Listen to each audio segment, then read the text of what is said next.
அன்பர்களே, ஆக்ஸ்போர்டு பல்கலைக்கழக வளாகத்தில் ஈவேரா படத்தை திறக்க உள்ளதாக தமிழக அரசு அறிவித்தது.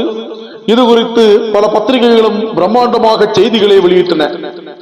இந்த நிலையில் சமீபத்தில் பாஜகவில் இணைந்த முன்னாள் திமுக பிரமுகரான KS ராதாகிருஷ்ணன் இது மிகவும் பெரிய பொய் என்று பகிரங்கப்படுத்தியுள்ளார். இது தொடர்பாக அவர் வெளியிட்டுள்ள அறிக்கையில், ஆக்ஸ்போர்டு பல்கலைக்கழகத்தில் ஈவே ராமசாமி படத்திறப்பு என்ற முதல்வர் ஸ்டாலினின் அறிவிப்பை கண்டதும் அப்பல்கலைக்கழக PRO மற்றும் நண்பர்களிடம் விசாரித்தேன். ஆக்ஸ்போர்டு பல்கலை அதிகாரபூர்வமாக முதல்வர் ஸ்டாலினை அழைக்கவில்லை, ஈவே ராமசாமி படத்திறப்பும் இல்லை என தெரிவித்தது.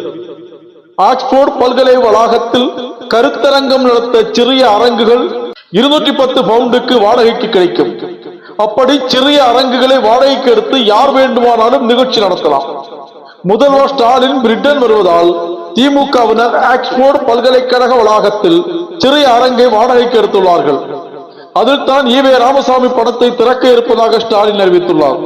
இதற்கும் ஆக்ஸ்போர்டு பல்கலைக்கழகத்திற்கும் எந்த சம்பந்தமும் இல்லை. கடந்த 2013 கருணாநிதியின் தமிழ் பணி சமுதாய பணியை பாராட்டி ஆஸ்திரிய நாடு கலைஞர் 90 என்ற பெயரில் அஞ்சல் தலை வெளியிட்டதாக செய்தியை திமுக தரப்பில் இருந்து வெளியிடப்பட்டது.